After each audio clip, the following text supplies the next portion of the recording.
안녕하세요. 예수비전 성결교회 안현 목사입니다. 정희철 목사라는 합동측 목사가 있습니다.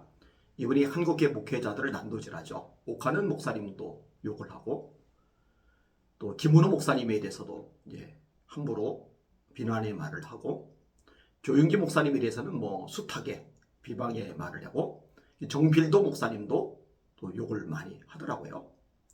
자기 빼고는 다 틀린 거예요. 비질린 거예요. 마귀하고 짝짝꿍이 된 존재, 귀신 역사를 일으키는 존재들로 추락을 시켜버리는 거예요. 참 심각한 현상입니다. 합동교단에서 왜 내버려 두고 있는지 이유를 모르겠어요. 자, 이번에 다니엘 기도를 비판하면서 여기 조용기 목사님하고 정필도 목사님을 끼어들여서 함께 정말 심하게 난도질을 하더라고요. 제가 그 내용을 읽어드릴게요. 정희철 목사가 쓴 글입니다. 김은호 목사가 주관하는 다니엘 기도회가 금년에도 또 시작되었다고 한다. 어떤 사람들은 김은호가 한국교회의 식어가는 기도에 대한 신앙을 다시 뜨겁게 데우고 있다고 한다. 김은호 목사가 기도운동 일으키는 것까지 비난할 필요가 없다고 한다. 기도회는 이단들이 얼마나 심각한지 몰라서 기도하는 이단들이 얼마나 심각한지 몰라서 하는 말이다. 쉽게 말해보자. 기도 많이 하면 다 귀하고 좋은 신앙인들인가? 하나님께서 모든 사람의 기도를 귀하게 여긴다고 성경에 나오는가? 모든 사람의 기도가 동일한 가치를 가지는 기도라고 성경에 나오는가? 기도에 대해 우리가 기억해야 할 심각한 사실은 바로 이것이다. 많은 사람들에게 기도는 단지 거짓 영의 세계로 들어가는 수단이라는 사실이다. 모든 이단들은 기도하면서 점점 이단의 세계로 깊이 들어갔다.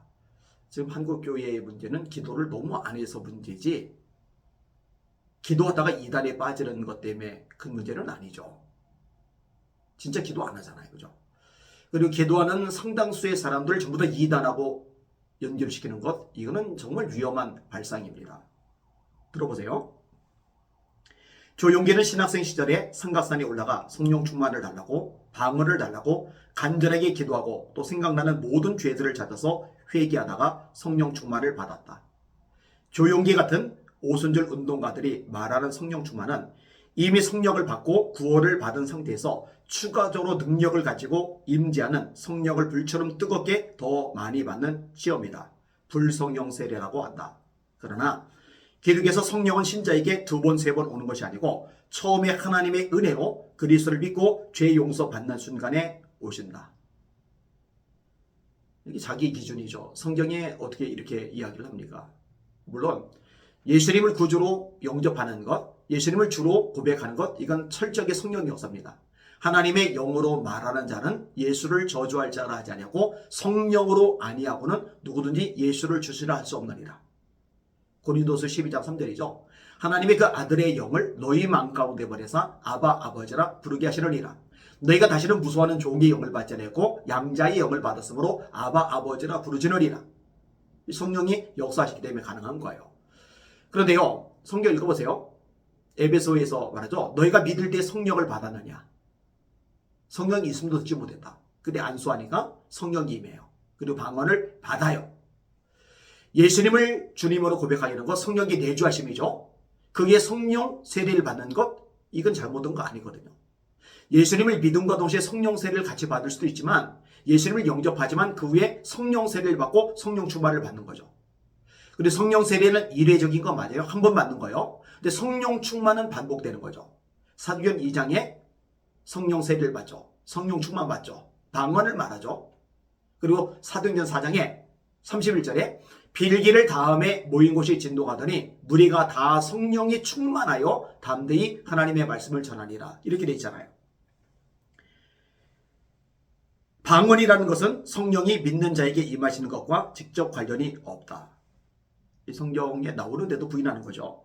성경의 방언은 개인에게 그 개인의 유익을 위해 나타나는 은사가 아니었다. 성경의 방언은 유대인과 이방인의 구별이 없는 신약의 교회를 세우기 위한 표적으로 나타났다. 본인 해석이죠.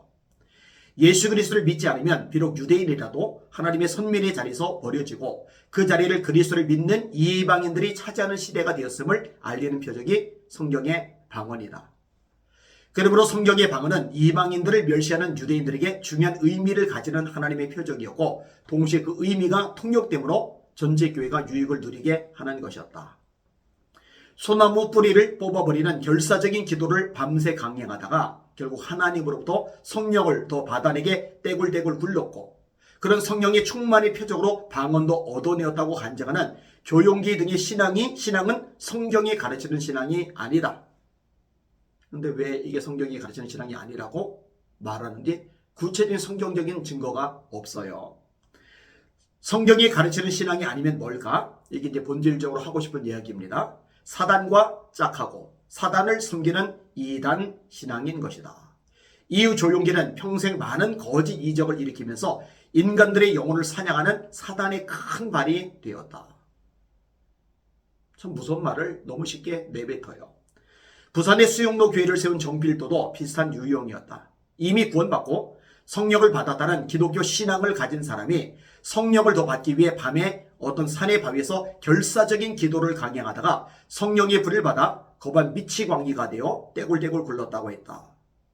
미치광이 이런 배를 막 써요. 성령을 받을 때 놓았던 정신줄을 되찾았을 때는 이미 해가 중천에 떠올라 있었다고 간증하였다. 믿는 사람에게 그런 방식으로 오는 성령은 없다. 자기 마음이죠. 자기 생각이죠. 성경의 성령은 그런 식으로 오시지 않는다. 그에게 그런 식으로 온 성령은 사단의 영이었다. 그 결과 평생 동안 그에게는 사단의 음성이 떠나가지 않았다. 사단의 수족이 되어 인간의 영혼들을 사냥하는 큰 도구가 되어 범인이 누릴 수 없는 큰 영광을 누렸다. 이와 같이 기도는 무서운 것이다. 인간이 사단의 세계로 들어가서 사단의 능력을 경험하게 만드는 위험한 수단이다. 기도하도록 독려를 해야 되는데 더 기도에 목숨 걸도록 도전해야 되는데 오히려 기도가 무서운 것이니 함부로 기도하지 말아라. 이렇게 가르치는 게 정일질 목사라는 사람인 거죠. 사단이 인간 속으로 자리 잡아 그 인간을 자기 종으로 부리게 되는 좋은 기회도 기도이다. 그래서 기도하여 본절을 건진 사람이 의외로 드물다고 생각한다. 기도하여 본절을 건진 사람이 의외로 드물다. 이게 정일철 목사가 하는 말이에요. 그렇지 않으면 한국교회가 이 지경일 수가 없다. 많은 사람들이 기도하다가 사단에게 강하게 잡힌다. 왜냐하면 아직 하나님과 올바른 믿음의 관계가 들어서지 않은 상태에서 맹목적으로 능력을 달라고 기도하기 때문이다. 기도해서 한국교회가 이 모양인 게 아니라 기도를 잃어버려서 한국교회가 이 모양인 겁니다. 참 큰일입니다. 이런 사람들이 버젓이 목소리 내고 있으니 정말 비극입니다. 합동교단에서 제대로 이 부분을 다뤄야 된다고 생각합니다. 기도 많이 해주세요. 정말 기도 많이 해주세요. 큰일입니다. 한국교회가 더 기도하기를 원합니다. 성도들과 목회자들이 더 기도의 불로 활활 타오르기를 원합니다. 초대 예루살렘 교회처럼 뜨겁게 기도할 때 성령의 능력이 강력하게 역사할 것이고 다시 한국교회는 부흥을 경험하게 될 것입니다.